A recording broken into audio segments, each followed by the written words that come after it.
I heard it through the bathroom door. Just 3 feet of wood between me and my stepson's voice. I poured it in his drink. My drink. He was talking about my drink. I stood there, one hand still on the doorknob, and I felt my chest go tight. You know that feeling. When your body knows something's wrong before your brain catches up? That's what hit me. Just cold. Empty cold. I didn't move. Didn't breathe. I just listened. My wife's voice came next, quieter, harder to hear. I pressed closer to the door. You're sure he didn't see? Mom, relax. He was in the bathroom. It's done. Mom. He called her Mom. Well, of course he did. She was his mom. But the way he said it, there was something in his tone. Something that made my stomach turn. I'd been married to Sarah for 3 years. 3 years of trying to be a good stepdad to Kyle. 3 years of walking on eggshells, trying not to overstep, trying to be enough, but not too much. You know, Kyle was 19. Old enough to make his own choices, but young enough to still live at home while he figured things out. That's what Sarah always said. He's figuring things out. But figuring what out exactly? That's what I could never nail down. Before I go any deeper into what happened that day, I need you to do something for me. Like this video, hit that subscribe button and leave a comment telling me where you're watching from. I want to know how far this story reaches, because what I'm about to tell you, it needs to be heard.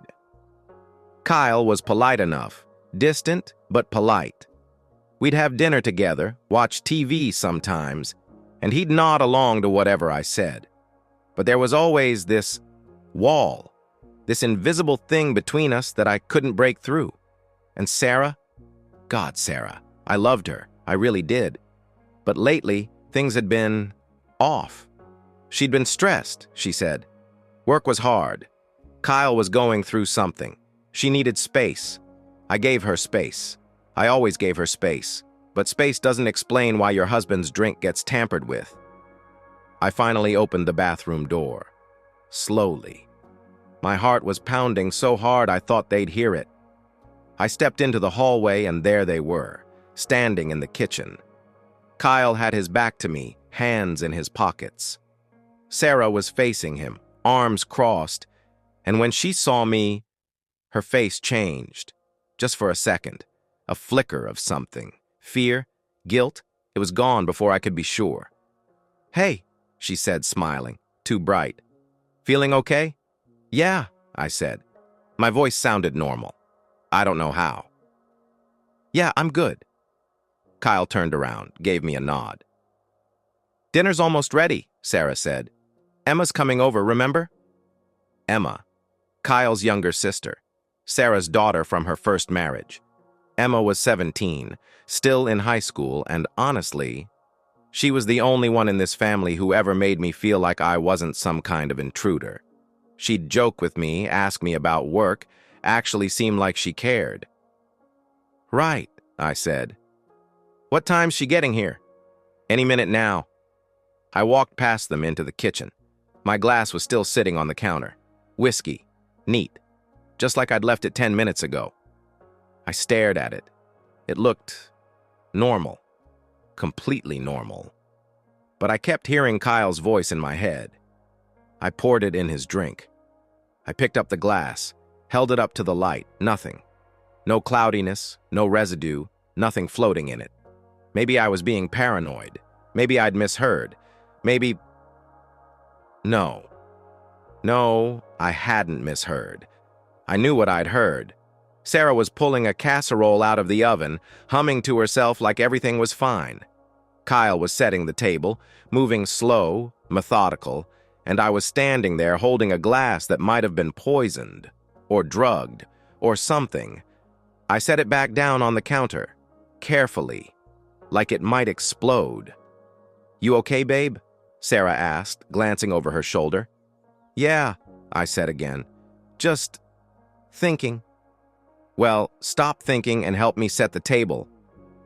I did.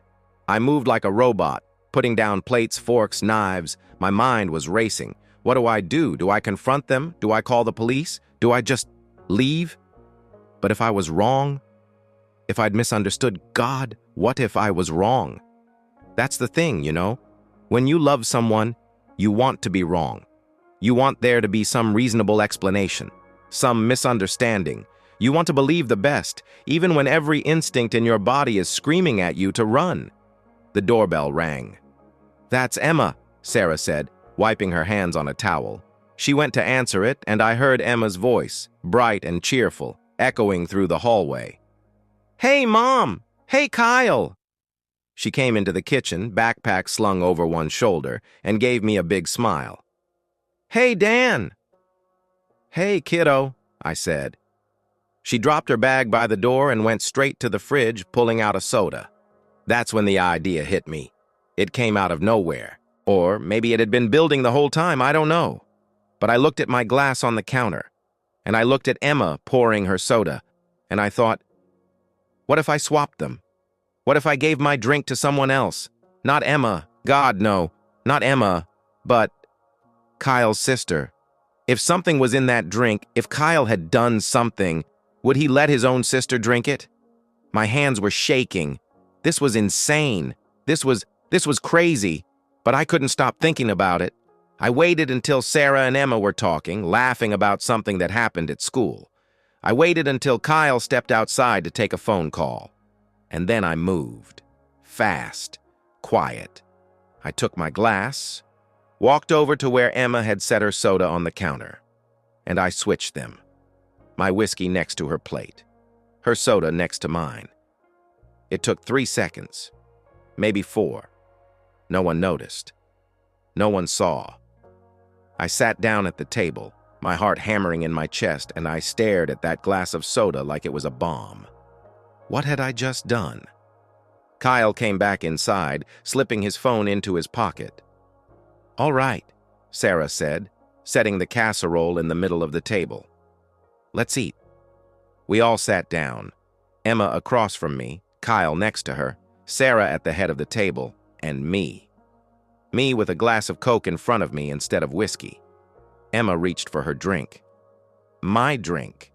She picked it up, and Kyle's head snapped toward her so fast I thought his neck would break. "Wait!" His voice cracked. Emma froze, the glass halfway to her lips. Everyone went silent. I mean, silent. You could have heard a pin drop. Kyle was staring at Emma, eyes wide, face pale. Sarah was staring at Kyle. And Emma was just sitting there, confused, the glass still in her hand. "What?" she asked. Kyle didn't answer, he just stared. "Kyle," Sarah said slowly. "What's wrong?" He opened his mouth, closed it, looked at me, then back at Emma.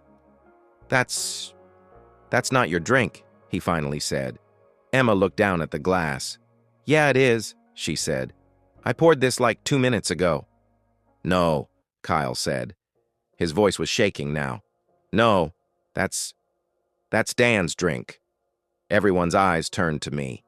I didn't say anything. I just looked at Kyle, really looked at him, and I watched him realize. I watched it happen in real time. The panic, the horror. He knew I'd switched them. He knew. "Why do you care what drink she has, Kyle?" I asked. My voice was calm, too calm. Kyle swallowed hard. I thought... "You thought what?" Silence. Emma slowly set the glass down on the table. "What's going on?" she asked quietly. Sarah's face had gone white. "Kyle," she said. "What did you do?" "I didn't. What did you do?" He looked at his mom, then at me, then at Emma, and he broke. "It was just supposed to make him sick," he said. The words came out in a rush. Just sick enough that he'd go to the hospital. So you'd leave him. So we could go back to how things were before he... "Before I what?" I asked. Kyle's jaw clenched. "Before you ruined everything." Emma stood up. Her chair scraped against the floor. "You tried to poison him?" she whispered. "It wasn't poison," Kyle said quickly. It was just stuff to make him sick, that's all. That's all? Emma's voice was rising now. Are you insane? Sarah still hadn't moved. She was just sitting there staring at Kyle like she'd never seen him before. Mom, Kyle said, turning to her. Mom, say something. She didn't. I stood up slowly, picked up the glass, the one Emma almost drank from, and I set it in front of Kyle. Drink it, I said. He looked up at me. What? You said it'll just make someone sick. So drink it. I'm not. Drink it, Kyle. Dan, Sarah started. No, I said, not taking my eyes off Kyle. He put something in my drink, something he won't even tell us what it is. So either he drinks it, or I call the cops. Kyle's hands were shaking. It was Mom's idea, he said. The room went cold. I turned to Sarah. She was crying, silently, tears streaming down her face. Sarah, I said. She wouldn't look at me. It was supposed to be simple, she whispered. You'd get sick, we'd take you to the hospital, and then I'd have a reason to leave, a reason that wasn't my fault. I felt something break inside my chest. You wanted me gone. I wanted my life back, she said, finally meeting my eyes. I thought you'd make everything better, but you didn't. You're just always there, always trying, always suffocating me. I couldn't breathe. Emma was openly sobbing now. Kyle was staring at the table. And Sarah just looked tired. I picked up my phone. I'm calling the police, I said. Dan, please. You tried to poison me, Sarah. It wasn't poison. I don't care what you call it. I dialed, put the phone to my ear, and I waited. When the operator answered, I kept my voice steady. I need to report an attempted poisoning. They arrested both of them that night, Sarah and Kyle. Emma stayed with her dad. The house felt empty after that. I moved out 2 weeks later. Didn't take much. Just my clothes, my books, a few things that mattered. I left the glass on the counter. Never touched it again. The case is still ongoing. Sarah's lawyer is arguing it was a misunderstanding. Kyle's saying he was pressured. But I know the truth. And so do they. I don't think about them much anymore. Mostly, I just think about that moment.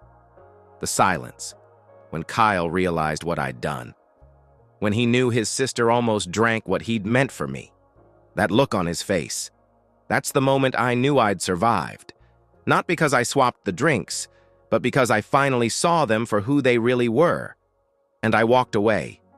Sometimes revenge isn't loud. Sometimes it's just a glass on a counter, and the people who put something in it finally having to answer for what they've done. I sleep better now. Funny how that works. If you think I did the right thing, like and subscribe now for more family revenge story.